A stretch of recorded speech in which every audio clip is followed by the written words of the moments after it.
Hay casas que respiran, y hay casas que contienen la respiración, contienen los gritos, los secretos, el dolor que se filtra por las grietas de las paredes y envenena los cimientos.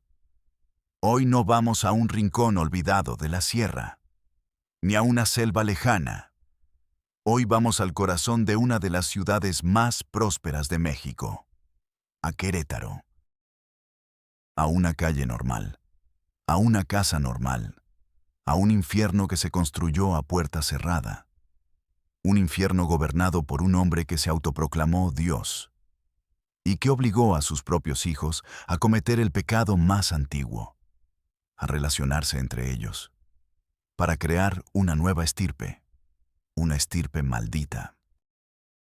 Mi nombre es Padre del Valle, y esto es Realidad Mexico. Lo que estás a punto de escuchar es una historia de oscuridad absoluta, una que te hará cuestionar la fachada de normalidad que nos rodea cada día. Te pido que te quedes, no por morbo, sino por ellos, por los niños que vivieron este horror. Sus voces fueron silenciadas, y el silencio es el cómplice de los monstruos. Si estás de acuerdo, si crees que estas historias deben salir a la luz, suscríbete y enciende esa campana, porque cada notificación es un golpe contra la puerta cerrada del olvido. Y hoy vamos a derribar esa puerta. Todo infierno tiene una grieta por donde, a veces, se escapa un poco de luz. En esta historia, la grieta se llamaba Sofía. Sofía Morales, una maestra de primaria, de esas que todavía existen, de las que no solo enseñan a leer, enseñan a vivir. En 2019, un nuevo alumno llegó a su clase de segundo grado en la escuela pública Benito Juárez. Su nombre era Mateo Rojas, un niño de 7 años. Era un fantasma, pálido, delgado, con unos ojos enormes y asustados que parecían haber visto demasiado. No hablaba, nunca. Se sentaba en el último pupitre y se hacía pequeño, como si quisiera desaparecer. Los otros niños, con la crueldad inocente de la infancia, lo ignoraban o se burlaban de él. El mudo, le decían. Sofía intentó todo: juegos, canciones, acercamientos amables. Nada. Mateo vivía detrás de un muro de silencio. Un día, durante el recreo, Sofía lo vio dibujar. No dibujaba casas con soles sonrientes, ni familias tomadas de la mano. Dibujaba figuras humanas retorcidas, con extremidades demasiado largas o demasiado cortas. Y en todos los dibujos había una figura grande, oscura, con una cara sin ojos que se cernía sobre las demás. Sofía sintió una punzada de frío. Algo no estaba bien. Decidió hablar con los padres. Consultó el expediente. Padre, Arturo Rojas. Madre, Laura Rojas, fallecida. Hermanos, Ana, 16, David, 14. Una dirección. Un número de teléfono que nunca contestaba. Citó al señor Rojas a una reunión. Nunca apareció. Mandó notas con Mateo. Las notas regresaban en la mochila del niño, sin leer. La inquietud de Sofía se convirtió en alarma. Una semana después, Mateo llegó a la escuela con un moretón en la mejilla. Un moretón con la forma inconfundible de los dedos de una mano. Sofía lo llevó a la enfermería. Mateo, cariño, ¿qué te pasó? El niño solo la miró. Y por primera vez, sus ojos se llenaron de lágrimas. Pero no emitió ningún sonido. Lloraba en silencio, como si le hubieran prohibido hasta el sonido de su propio dolor. Ese día, Sofía Morales, la maestra de primaria, se convirtió en algo más. Se convirtió en una investigadora, en una protectora, en la única esperanza de un niño atrapado en la oscuridad. No sabía que estaba a punto de llamar a la puerta del mismo diablo. Después de clases, Sofía condujo hasta la dirección del expediente. Era la casa del columpio oxidado. La casa que contenía la respiración. Se quedó en su coche un momento, mirando la fachada. Las cortinas estaban corridas, como párpados enfermos sobre unos ojos ciegos. El jardín era un cementerio de hierbas secas. Respiró hondo. El corazón le latía con una fuerza descontrolada. Salió del coche y caminó hacia la puerta. El pasto crujía bajo sus pies, un sonido quebradizo y muerto. Llamó al timbre. El plástico amarillo, agrietado por el sol. Nada. Llamó de nuevo, esta vez con los nudillos. Un golpe seco, fuerte. Pasos, lentos, arrastrados, como si caminaran sobre vidrio roto. La puerta se abrió una rendija. Un ojo la espió desde la oscuridad. Un ojo rodeado de una piel pálida, casi translúcida. ¿Sí? La voz era de una adolescente, apagada, sin vida. Hola, soy Sofía Morales, la maestra de Mateo. Quisiera hablar con su padre. La rendija no se abrió más. Una cadena de seguridad oxidada la mantenía en su lugar. Mi papá no está. ¿Sabes a qué hora regresa? Es sobre Mateo. Estoy un poco preocupada. Hubo un silencio largo y denso. Y en ese silencio, Sofía escuchó algo. Un gemido. Bajo, ahogado. Venía del interior de la casa. La chica en la puerta se tensó. El ojo se abrió un poco más, revelando pánico. No es nada, dijo rápidamente. Demasiado rápido. Es la tele. Pero no era la tele. Era el sonido del sufrimiento puro, inconfundible. ¿Estás bien? ¿Están todos bien aquí? Preguntó Sofía, su instinto gritando peligro. Váyase, susurró la chica, y su voz se quebró. Por favor, váyase ahora, antes de que vuelva. La puerta se cerró con un golpe sordo. El cerrojo giró. Sofía se quedó paralizada en el porche. El gemido había cesado. Pero ella lo había escuchado.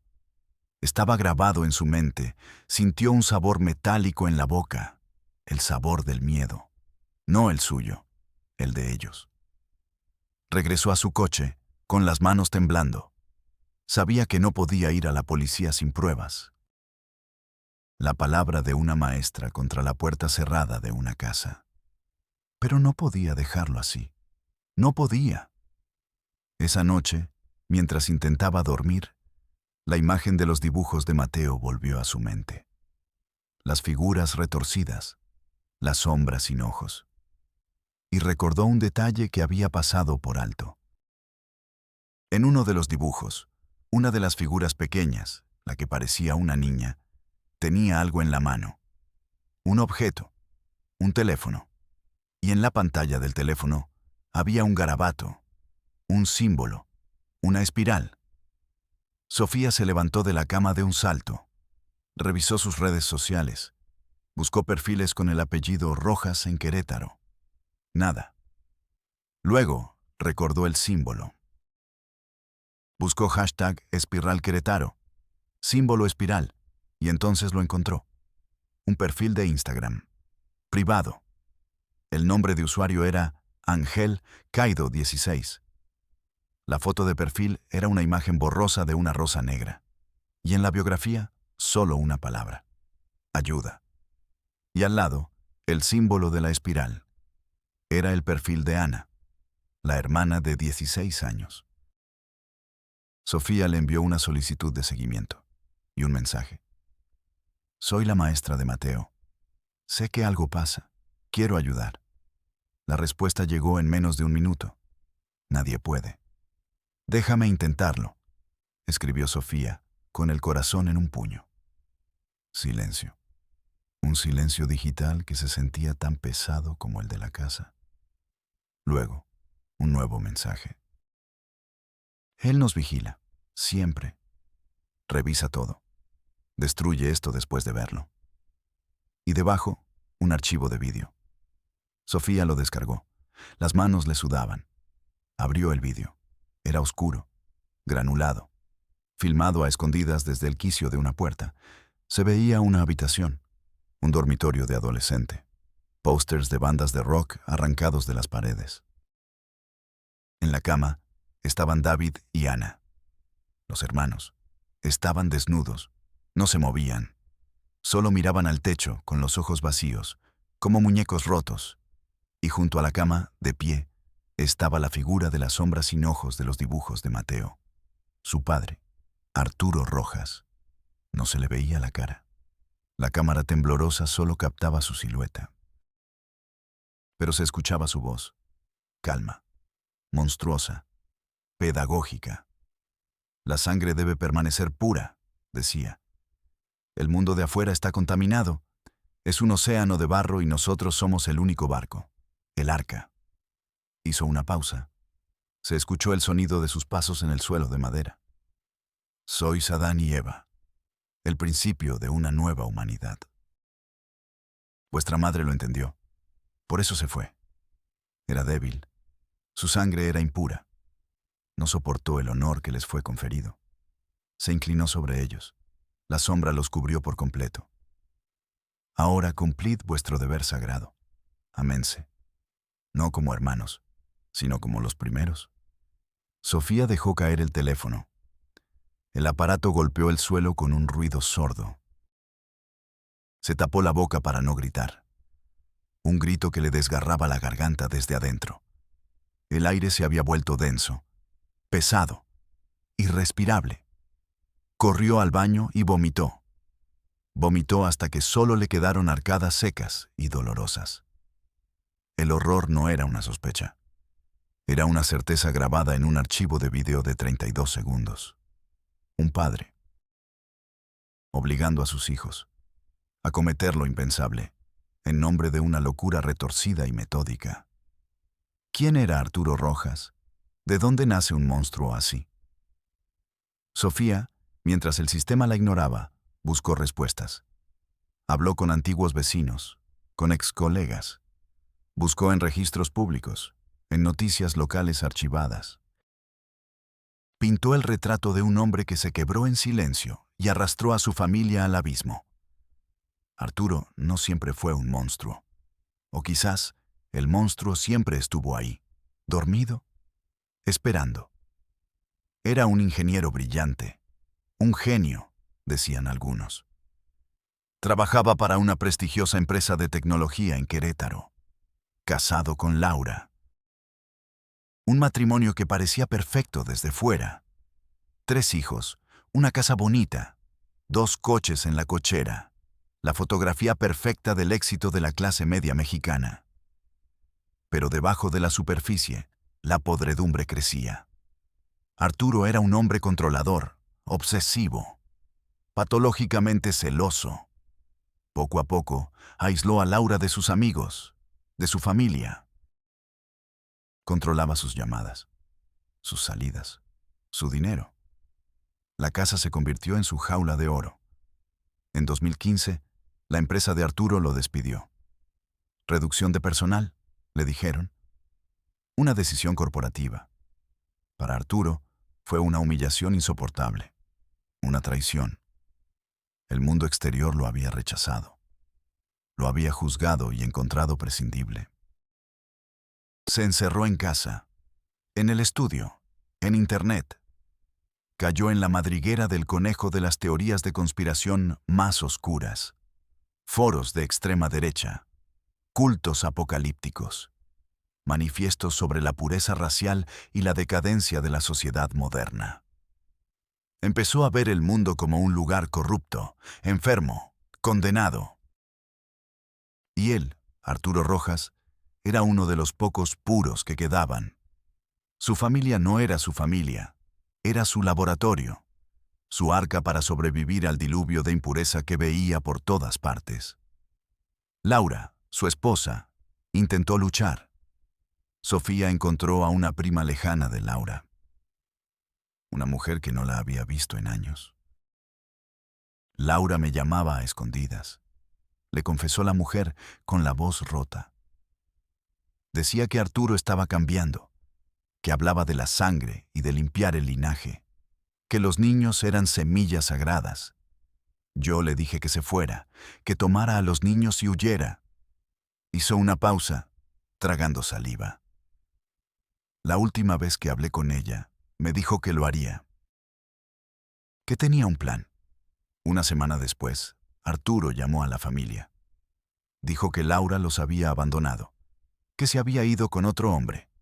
Nadie le creyó, pero ¿qué podíamos hacer? Él tenía a los niños. Laura desapareció en 2017. Nadie presentó una denuncia. La versión de Arturo, el abandono, se convirtió en la verdad oficial de la familia. Y sin Laura, sin ninguna voz de razón, la locura de Arturo floreció. Se convirtió en ley. La primera vez que obligó a Ana y a David a estar juntos fue una noche de tormenta. Los encerró en el dormitorio de Ana. No saldrán de aquí hasta que entiendan su propósito, les dijo a través de la puerta. Los niños lloraron, golpearon la puerta. Le hicieron súplicas. Sin embargo, su figura paterna permanecía en el exterior, consultando pasajes de sus nuevas lecturas espirituales.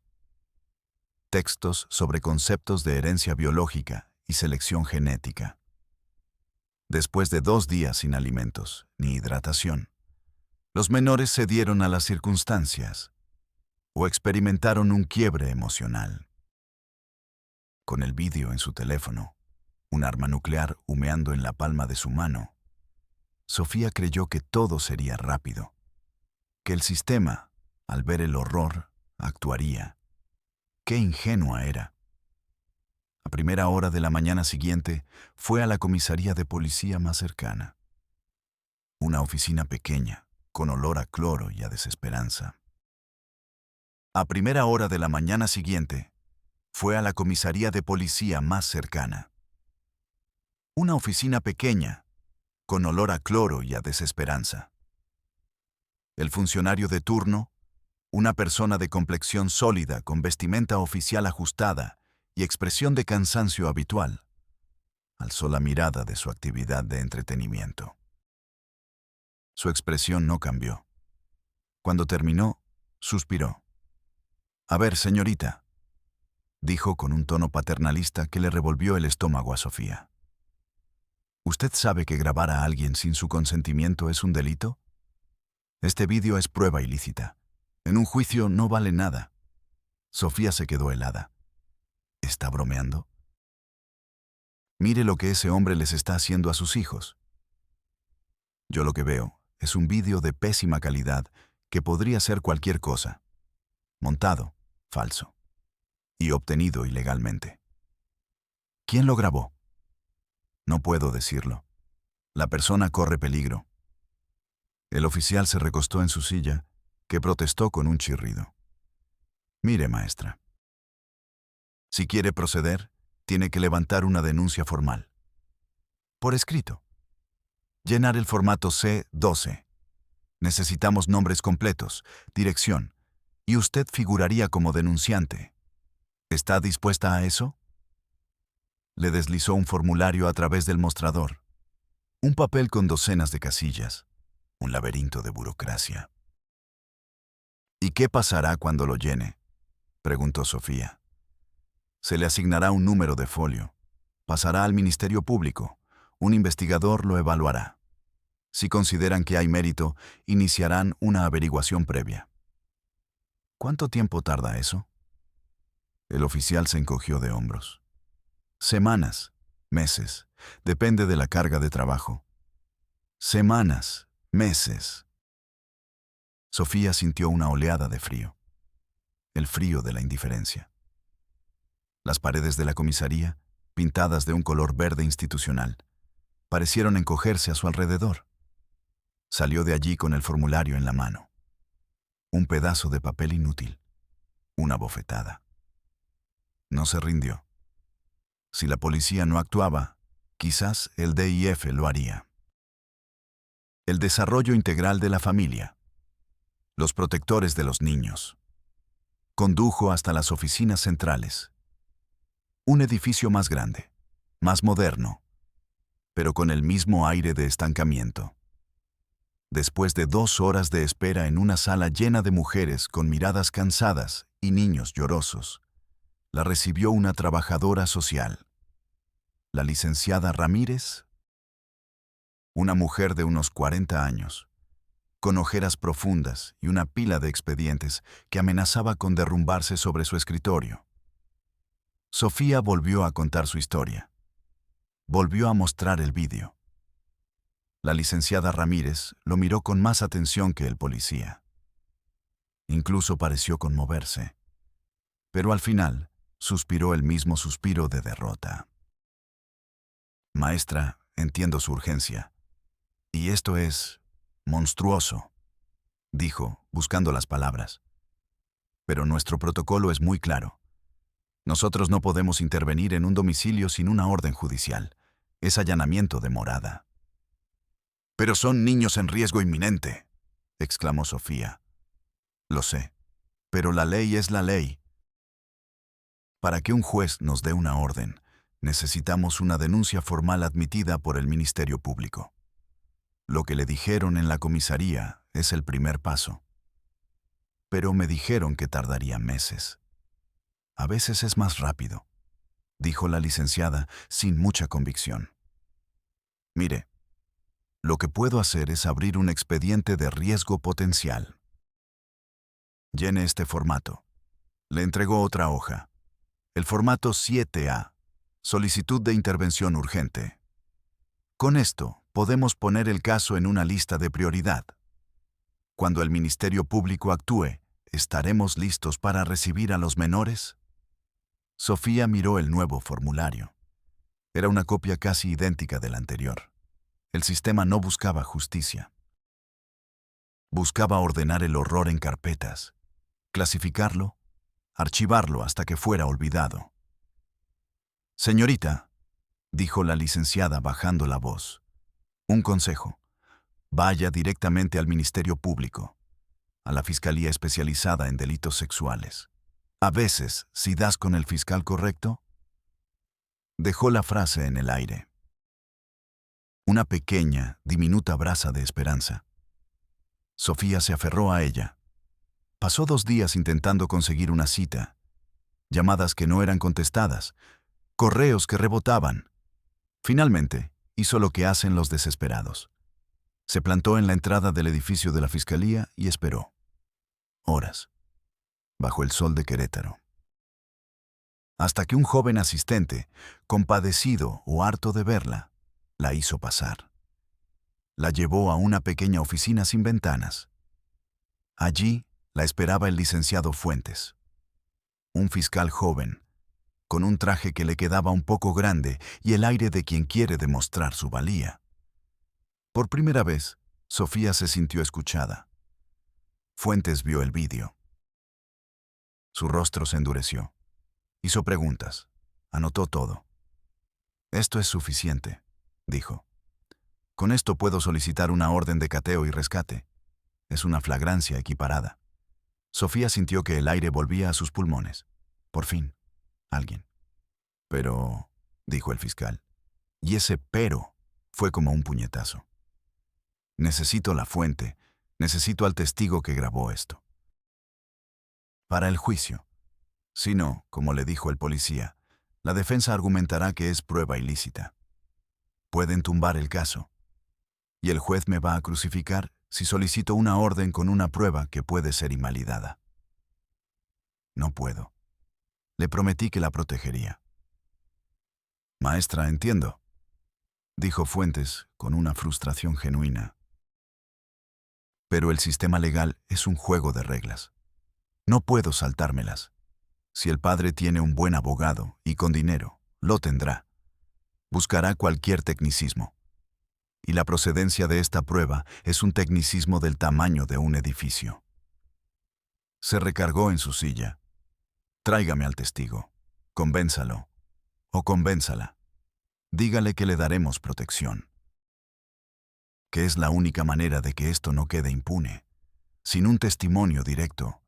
Mis manos están atadas. Sofía salió de la fiscalía. La luz del sol la cegó. El ruido de la ciudad le pareció un estruendo insoportable. había llegado al final del camino. La policía, el DIF, la fiscalía. 3 puertas, 3 muros, cada uno con su propio pretexto. La prueba ilícita, el protocolo, las reglas del juego. Se sentó en una banca del parque. Se sentía completamente vacía, derrotada. El sistema no estaba diseñado para salvar a Mateo, Ana y David. Estaba diseñado para protegerse a sí mismo. Incluso la gente buena dentro de él, como el fiscal Fuentes, estaba atrapada en la misma telaraña de burocracia y procedimientos. Y mientras ellos seguían las reglas, los niños seguían en esa casa, viviendo el infierno. Cada minuto, cada segundo. Sofía no contactó a Ana. No podía pedirle a una niña aterrorizada que se enfrentara a su padre y a todo el sistema judicial. Sería enviarla al matadero. Pasó una noche en vela, mirando el techo de su habitación, escuchando el eco de la voz de Arturo Rojas en su cabeza. La sangre debe permanecer pura. Vio los rostros de los burócratas, el policía aburrido, la trabajadora social cansada, el fiscal frustrado, y entendió. El sistema no iba a ser la solución. El sistema era parte del problema. Entonces, si las reglas no servían para hacer justicia, había que romperlas, o encontrar una regla más grande. La regla de la opinión pública. Sofía conocía a una persona, una exalumna suya, de hace muchos años. Ahora era periodista. Una joven reportera de investigación para un medio digital local conocido por su agresividad. Tomó una decisión, la más peligrosa de todas: filtrar el vídeo, hacer que el horror dejara de ser un expediente y se convirtiera en una noticia de primera plana. Se reunió con la periodista en un café discreto. Le contó todo. Le entregó una copia del vídeo en una memoria USB. «No puedes decir de dónde lo sacaste», le dijo Sofía. «Mi nombre no puede aparecer, ni el de la chica que lo grabó». La periodista, una joven llamada Valeria, la miró con una intensidad que Sofía no había visto en ninguna oficina de gobierno. «No se preocupe, maestra», dijo Valeria. «Sé cómo proteger a mis fuentes. Y sé cómo hacer que esto explote». Y explotó. 2 días después, el vídeo estaba en todas partes, en las redes sociales, en los noticieros nacionales, la historia del monstruo de Querétaro. La casa del columpio oxidado apareció en televisión, rodeada de cámaras y reporteros. La presión pública fue un tsunami. De repente, los protocolos no importaban. Las pruebas ilícitas no importaban. La carga de trabajo no importaba. Esa misma tarde, un convoy de patrullas y vehículos del DIF llegó a la casa. Rompieron la puerta. El fiscal Fuentes, el mismo que le había dicho a Sofía que tenía las manos atadas, dirigía el operativo en persona frente a las cámaras. Sacaron a los niños. Primero a Mateo, aferrado a un oso de peluche sucio, parpadeando ante la luz del sol como si nunca la hubiera visto. Luego a David, con la mirada desafiante y perdida. Y finalmente a Ana, cubierta con una manta, temblando. Arturo Rojas fue arrestado. No se resistió. Salió de la casa con la cabeza en alto, con una sonrisa extraña en el rostro, como un profeta que ha sido incomprendido por el mundo impuro. El horror había salido a la luz, pero a un costo. La identidad de los niños fue expuesta. Sus rostros, sus nombres, su historia, fueron rescatados de un infierno para ser arrojados a otro, el circo mediático. Sofía los visitó semanas después en el refugio del DIF. Estaban en habitaciones separadas. David y Ana no hablaban. Recibían terapia intensiva. El camino para ellos sería largo, quizás interminable. Sofía se sentó junto a la cama de Mateo. El niño estaba dibujando, Por primera vez dibujaba un sol amarillo y brillante. Levantó la vista y miró a Sofía, y entonces pronunció su primera palabra, una sola, un susurro. Gracias. Una palabra que valió toda la lucha, toda la frustración, toda la rabia. La casa del columpio oxidado está ahora vacía, con sellos de la fiscalía en la puerta. Los vecinos pasan y se persignan, como si el mal pudiera contagiarse por el aire. Pero el mal no estaba solo en esa casa. Estaba también en la indiferencia de las oficinas, en la lentitud de los trámites, en la cobardía de un sistema que solo actúa cuando las cámaras lo obligan. Arturo Rojas fue condenado. Morirá en la cárcel. Pero el sistema que permitió que su locura creciera durante años, ese sistema sigue intacto. Esperando la próxima carpeta, el próximo número de folio, el próximo grito que decidirá ignorar. Soy Padre del Valle, y nos vemos en la próxima Realidad México. Esperando la próxima carpeta, el próximo número de folio, el próximo grito que decidirá ignorar. Soy Padre del Valle, y nos vemos en la próxima Realidad México.